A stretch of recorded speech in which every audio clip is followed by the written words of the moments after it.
I had just read this when Orson Malik first approached me about this event, and I thought, if I was ever going to experience the magic the Word has, it would be at a night like tonight, that's even called the Word. But I was wrong. I was going to stand up here and deliver a speech about how magic the Word was and how important it is in uniting all of us. And then I was going to write a poem about how magic the Word is and the role it plays in uniting all of us. But I failed. I couldn't do it. Then I was going to stand up and combine both of them. I considered every possible option to deliver something that highlights how magic the Word is and how it unites all of us as one. But again, I failed. I couldn't write it. And when I did write it, I couldn't deliver it. I mean, sure, I could read it, I could recite it, but it wasn't me. I couldn't believe in it. And if I couldn't believe in it, then how could you guys believe in it? So I'm sorry, I can't stand here with a false grin and tell you how wonderful the world is and how it unites all of us as one. I can't stand here forcing out an energetic speech about how amazing we are. And I can't stand here with a false grin of optimism and spit some opiate to calm us down so I can get off stage, have another pint and go home. I can't do that. I can't do that because tonight the Word has united us. Tonight the Word has been powerful. Tonight, as Freud said, the Word has been powerful, the Word has been magic. But I realise that every waking moment of our lives, the Word has power. In the thoughts we have, the books we read, and the music we listen to. And that's forgetting the conversations we have, the jokes we tell, or the insults we throw. In all of these, a single word can raise a room to action, or it can reduce that same room to tears. It can raise a nation to victory, or it can reduce that same nation to ashes. A single word could make a population, but it could also break a population.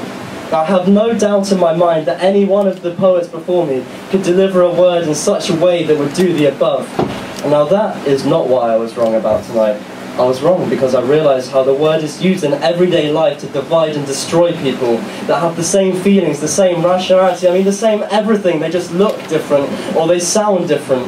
And this is where the Word has most power. That's used in the hands of an elite that care little about the people and less about moving humanity forward. By them, the Word is employed in two major ways. Firstly, it's employed to create divisions. It creates divisions between people of similar situations. So words such as homeless, addict, begging become bad words with bad connotations instead of becoming bad situations with connotations of needing help. It creates divisions between the West and the rest of the world.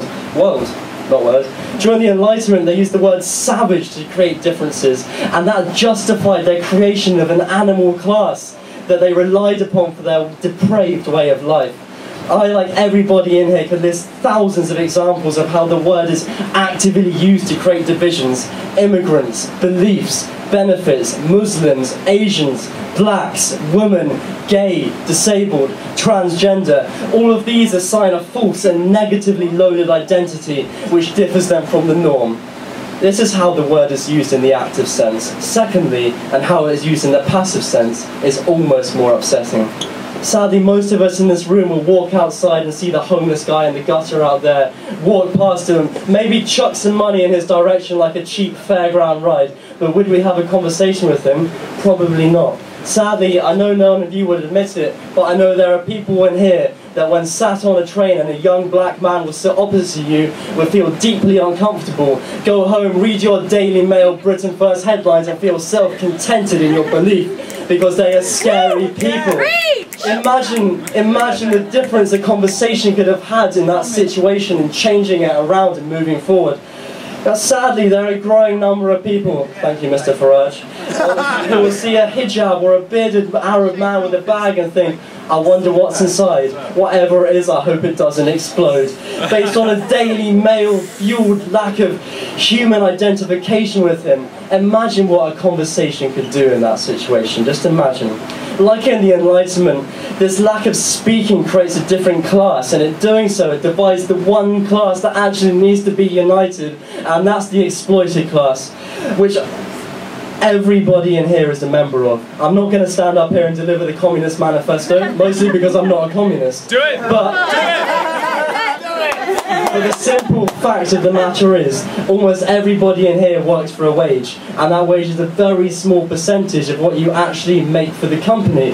Bad or good, that is exploitation. But we're taught we can work hard and get exploited less, so we become appeased and blind to the real truth. Words have driven us into a self-satisfied cage of ignorance. We don't care about anyone else as long as we get our paycheck. We don't care, and why should we? Most of the population has never even had a fucking conversation with anybody different to them. Sure, they've had words exchanged, but those words are exchanged in the same manner that a patriarchal misogynist talks to a female. That is not a conversation, that is a fucking sick joke. This overwhelming lack of conversation and the overwhelming amount of division in our society can be countered, strangely enough, with a simple conversation by speaking through the divides. If everybody spoke to each other, spoke for each other, spoke in defense of each other, the system of division between individuals could not sustain itself, as the only division left to solve would be between the exploited majority and the exploiting divisive minority.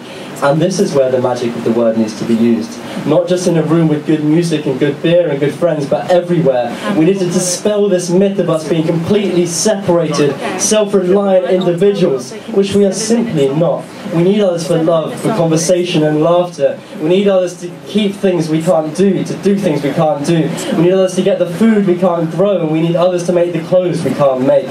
This system relies on us being secular individuals, as where it makes its money is in the transactions between people that have never met and never will speak. For if they spoke, they would realise that their relationship extends far beyond this little transaction in hand, where they're trying to rip each other off for some imaginary profit. And this is where we need to unleash the power of the word. We need to speak with such urgency and determination to bring us together, not for some hippie ideal, but for the sake of progression and survival, because we're killing ourselves right now. And if we're not killing ourselves, we're killing the developing world, because every single item of clothing, 90% of us in here are wearing things made by an exploited developing world where thousands of people die every year and many, many more thousands can't eat. Now that is why we need to converse. The only way to get around this forced system is to unite. And to unite we need the wordsmiths. We need to read and write and speak and laugh and learn to help and show that we are not these bizarre creatures that hate each other, to show that we are these brilliant creatures that can use one another for our own needs, and we can help one another and move forward.